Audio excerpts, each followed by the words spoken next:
Hello guys, welcome to Python Life YouTube channel. So ఈ వీడియోలో వచ్చేసి 2026లో highest demand tech skills full list అనమాట.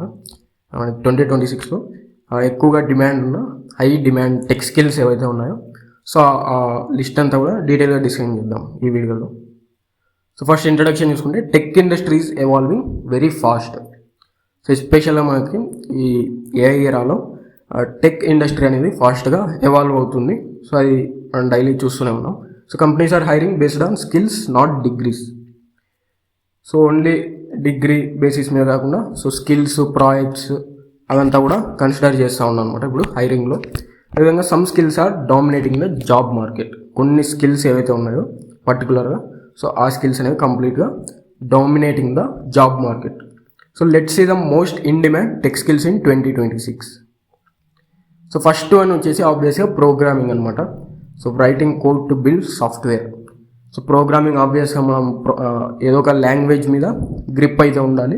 అదేవిధంగా ఆ లాంగ్వేజ్లో మనకి డేటా స్ట్రక్చర్స్, ఆల్గరిథం లాంటి ప్రాబ్లమ్ సాల్వింగ్ కూడా ప్రాక్టీస్ చేయాలన్నమాట. మంచి గ్రిప్ అనేది తెచ్చుకోవాలి. So writing code to build software. So language Python, Java script, C++. So ఏదో ఒక లాంగ్వేజ్ అనేది సెలెక్ట్ చేసుకోవాలి. ఆ లాంగ్వేజ్లో బేసిక్స్ టు అడ్వాన్స్ కాన్సెప్ట్స్ అన్నీ కూడా కవర్ చేయాలన్నమాట. సో పైథాన్లో వేరియబుల్స్ టు ఊప్స్ కాన్సెప్ట్స్, జావాలో సేమ్, అదేవిధంగా జావా స్క్రిప్ట్లో కూడా మన ప్రోగ్రామింగ్ కాన్సెప్ట్స్ అన్నీ కూడా లాంగ్వేజ్లో కంప్లీట్ చేయాలి. అండ్ ప్రాబ్లమ్స్ సాల్వింగ్ స్కిల్స్ కూడా డెవలప్ చేసుకోవాలి. సపోజ్ జావా సెలెక్ట్ చేసుకుంటే సో జావా లాంగ్వేజ్ అంతా నేర్చుకొని తర్వాత ప్రాబ్లమ్ సాల్వింగ్ కూడా ట్రై చేయాలి. Like data structures, algorithm, collection framework కానివచ్చు, అరేస్, స్ట్రింగ్స్, లింక్డ్ లిస్ట్, ఆ విధంగా డేటా స్ట్రక్చర్స్, ఆల్గరిథమ్స్ కూడా బిల్డ్ చేసుకోవాలన్నమాట. డిఎస్ఏ ప్రాబ్లమ్ సాల్వింగ్ స్కిల్స్ కూడా బిల్డ్ చేసుకోవాలి. సో ఈ ప్రోగ్రామింగ్ లాంగ్వేజ్ మనం జనరల్గా అప్లికేషన్స్ బిల్డ్ చేయడంలో, వెబ్సైట్స్, సిస్టమ్స్లో మనకు అడ్వాన్స్డ్గా బిల్డ్ చేయడానికి యూస్ఫుల్ అవుతుంది అనమాట. బేస్ వచ్చేసి ప్రోగ్రామింగ్ లాంగ్వేజ్. సో ఏదో ఒక లాంగ్వేజ్ అయితే సెలెక్ట్ చేసుకోవాలి. ఆ లాంగ్వేజ్ కంప్లీట్గా నేర్చుకొని ప్రాబ్లమ్ సాల్వింగ్ స్కిల్స్ కూడా డెవలప్ చేసుకోవాలన్నమాట. సో తర్వాత వచ్చేసి మనకి AI and generative AI skills. Artificial intelligence and generative ఏఐకి రిలేటెడ్ స్కిల్స్ అనేవి ఫుల్ డిమాండ్ అనమాట. Like building and using intelligent systems. So AI and generative AI స్కిల్స్తో మనం ఇంటెలిజెంట్ సిస్టమ్స్ని యూజ్ చేసుకోవచ్చు, అదేవిధంగా బిల్డ్ చేయొచ్చు అనమాట. So AI and generative AI స్కిల్స్లో మనకి machine learning, generative AI tools, deep learning, advanced AI concepts, neural networks ఇవన్నీ కూడా ఇంక్లూడ్ అయి ఉంటాయి. సో ఆ కాన్సెప్ట్స్ అన్నీ కూడా నేర్చుకోవాలి. సో మిషన్ లెర్నింగ్లో మనకి ఆల్గరిథమ్స్ ఉంటాయి. Machine learning algorithm, supervised algorithms, unsupervised, reinforcement అని చెప్పేసి మిషన్ లెర్నింగ్ ఆల్గరిథమ్స్ ఉంటాయి. సో ఆల్గరిథమ్స్లో యూస్ చేయాలి ఈ డేటా సెట్స్ని, కానీ ప్రాక్టికల్గా డేటా సెట్స్ అప్లై చేసి మిషన్ లెర్నింగ్ ఆల్గరిథమ్స్లో ఎలా అవుట్పుట్ అనేది జనరేట్ చేస్తుంది, ఎలా ప్రెడిక్షన్ వస్తుంది, అక్యురసీని ఎలా ఇంప్రూవ్ చేయాలి, అదంతా కూడా ఆ కాన్సెప్ట్స్ అన్నీ కూడా నేర్చుకోవాలి. అండ్ డేటా హ్యాండ్లింగ్ టెక్నిక్స్ అవన్నీ కూడా నేర్చుకోవాలి. లేదంటే జనరేటివ్ ఏఐ టూల్స్ చాలా ఉన్నాయి. సో ఆ టూల్స్ని ఎక్స్ప్లోర్ చేయడం, ఎలా వర్క్ అవుతున్నాయి, ప్రాంప్ట్ రోల్ ఏంటి, ఎఫెక్టివ్గా ప్రాంప్ట్ అనేది ఎలా ఇవ్వాలి అని చెప్పేసి కాన్సెప్ట్స్ అన్నీ కూడా నేర్చుకోవాలి. So AI generative AI skills నేర్చుకుంటే మనకి automation, chat bots, content creation, so వాటిలో అయితే యూజ్ చేయొచ్చు అనమాట. సో జనరేటివ్ ఏఐ అనేది డిఫరెంట్ టైప్స్ ఆఫ్ కంటెంట్ అనేది జనరేట్ చేయగలదు. లైక్ టెక్స్ట్ డేటా కావచ్చు, ఇమేజెస్, వీడియోస్, ఆడియోస్, సో ఆ విధంగా different types of content creation అనేది చేయగలదు. అదే చాట్ బోర్డ్స్, ఆటోమేషన్ కూడా యూజ్ చేయొచ్చు అనమాట ఇటువంటి స్కిల్స్. నెక్స్ట్ వచ్చేసి డేటా స్కిల్స్ అనమాట. So working with data to find insights. So డేటాకి సంబంధించిన స్కిల్స్ ఆల్వేస్ డిమాండ్ అనమాట. ఎందుకంటే ఏఐ కానీ, ఎంఎల్, డీప్ లెర్నింగ్ వీటిలో మనం డేటా బేస్ అనేది డేటాతోనే ఉంటుంది అనమాట. కంప్లీట్గా డేటాతో వర్క్ చేస్తాం.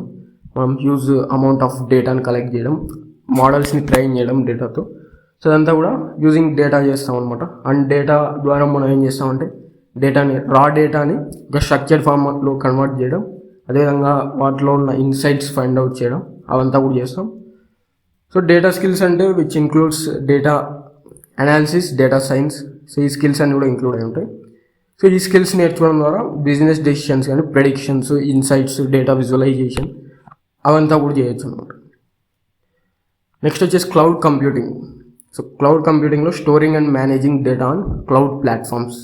సో క్లౌడ్ ప్లాట్ఫామ్స్లో డేటాను స్టోర్ చేసుకోవడం కానీ, మేనేజ్ చేయడం కానీ, యాక్సెస్ చేసుకోవడం కానీ అదంతా కూడా చేయొచ్చు అనమాట.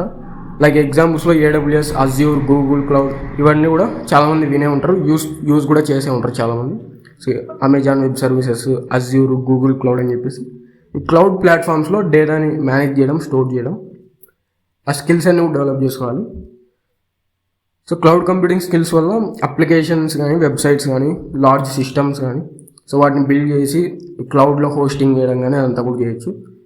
వెబ్సైట్స్ డేటా క్లౌడ్ ప్లాట్ఫామ్స్లో హోస్ట్ చేసి ఆ డేటాని స్టోర్ చేసి మేనేజ్ చేయడం, యాక్సెస్ చేసుకోవడం అంతా చేయొచ్చు. అప్లికేషన్స్, వెబ్సైట్స్, ఇంకా లార్జ్ సిస్టమ్స్.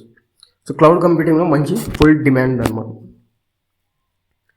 నెక్స్ట్ వచ్చేసి సైబర్ సెక్యూరిటీ. సో సైబర్ సెక్యూరిటీలో ఏంటంటే protecting systems and data from attacks. So ఏవైతే పెద్ద పెద్ద ఇండస్ట్రీస్, కంపెనీస్లో ఇంపార్టెంట్ డేటా ఏదైతే ఉంటుందో, ఇంపార్టెంట్ ఫైల్స్ కానీ, డేటా కానీ, సో అవి సైబర్ థ్రెట్స్ నుంచి అవాయిడ్ చేయడం కానీ, వాటి నుంచి ప్రొటెక్ట్ చేయడం కానీ, systems. So protecting systems and data from attacks. So which includes network security, ethical hacking అవంతా కూడా ఉంటాయి. సో అవన్నీ నేర్చుకోవడం ద్వారా బ్యాంకింగ్లో, ఐటీ కంపెనీస్లో మనం సిస్టమ్స్ని అండ్ డేటాని అటాక్స్ నుంచి ప్రొటెక్ట్ చేయొచ్చు.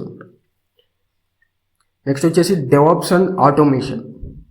సో డెవాప్స్ అండ్ ఆటోమేషన్ అంటే so automating development and deployment. So కంప్లీట్గా డెవలప్మెంట్ స్టేజ్ నుంచి డిప్లాయ్మెంట్ వరకు కూడా ఆటోమేట్ చేయడం అనమాట. లైక్ డాకర్, CI/CD అని చెప్పేసి మనకి టూల్స్ అనేవి ఉంటాయి డెవాప్స్లో. సో ఆ టూల్స్ అన్నీ కూడా నేర్చుకోవాలి, ఆ స్కిల్స్. సో వాటి వల్ల ఏమవుతుందంటే ఫాస్టర్ సాఫ్ట్వేర్ డెలివరీ అవుతుంది. సో ఫాస్టర్ సాఫ్ట్వేర్ డెలివరీ అనేది అచీవ్ చేయొచ్చు. సో ఇది మనకి డెవాప్స్ అండ్ ఆటోమేషన్. సో ఈ విధంగా మనకి ఫుల్ డిమాండ్ స్కిల్స్ అయితే చూసాం. సో 2026లో హైయెస్ట్ డిమాండ్ టెక్ స్కిల్స్ అంటే సో ఫస్ట్ వచ్చేసి ప్రోగ్రామింగ్ మంచి స్ట్రాంగ్ అవ్వాలి, ప్రాబ్లమ్ సాల్వింగ్ స్కిల్స్. అదేవిధంగా AI, GenAI స్కిల్స్ ఇంట్రెస్ట్ ఉంటే so machine learning, GenAI tools, deep learning అవంతా కూడా ఎక్స్ప్లోర్ చేయొచ్చు. నెక్స్ట్ డేటా స్కిల్స్, అదేవిధంగా cloud computing, cyber security and ఫైనల్గా DevOps and automation. Thank you. So ఇక్కడ పైథాన్ లైఫ్ వెబ్సైట్ అందరికి తెలిసే ఉంటుంది కదా. సో మీరు ఏదైనా బ్రౌజర్కి వెళ్ళిపోయి pythonlife.in అని చెప్పేసి సెర్చ్ చేయండి. సో వాళ్ళ వెబ్సైట్ అయితే ఒకసారి విజిట్ చేస్తే సో మీకు ఇక్కడ స్క్రోల్ చేస్తే రికార్డెడ్ కోర్సెస్ ఇన్ తెలుగు అని చెప్పేసి కనపడుతుంది. సో ఇక్కడ full stack Python, Java programming, SQL, DevOps with AWS. So ఇవన్నీ కూడా తెలుగులో టీచింగ్ చేశారు, కంప్లీట్గా రికార్డెడ్ కోర్సెస్ అనమాట. సో ఇక్కడ డీటెయిల్స్ కూడా చూసుకోవచ్చు మీకు. సో ఇక్కడ full stack Python programming open చేస్తే ఇక్కడ కంప్లీట్గా టీచింగ్ లాంగ్వేజ్ వచ్చేసి తెలుగు ఉంటుంది, టెలిగ్రామ్ మోడ్ ఆఫ్ కంటెంట్ ఉంటుంది. సో కంటెంట్ వచ్చేసి 250+ అవర్స్ ఉంటుంది. అదేవిధంగా ఒకసారి పర్చేస్ చేస్తే మనకి లైఫ్ టైం యాక్సెస్ అయితే ఇస్తారు. సో ఫీజు కూడా 1,999, కొంచెం రీజనబుల్గానే ఉంది. సో కోర్స్ సిలబస్ కూడా చూసుకోవచ్చు, కంప్లీట్గా బేసిక్స్ నుంచి కూడా మీకు అడ్వాన్స్ వరకు అయితే తీసుకెళ్తారు. ప్రాజెక్ట్స్ చూసుకోవచ్చు, ఇక టూల్స్, డీటెయిల్స్ అన్ని కూడా ప్రొవైడ్ చేశారు. సో ఒకసారి ఎవరైనా ఇంట్రెస్టెడ్ ఉన్న వాళ్ళు pythonlife.in వెబ్సైట్ విజిట్ చేసి సో ఒకసారి అయితే చెక్ చేసి మీకు ఇంట్రెస్ట్ అయితే ఖచ్చితంగా పర్చేస్ చేసుకోవడానికి అయితే ట్రై చేయండి.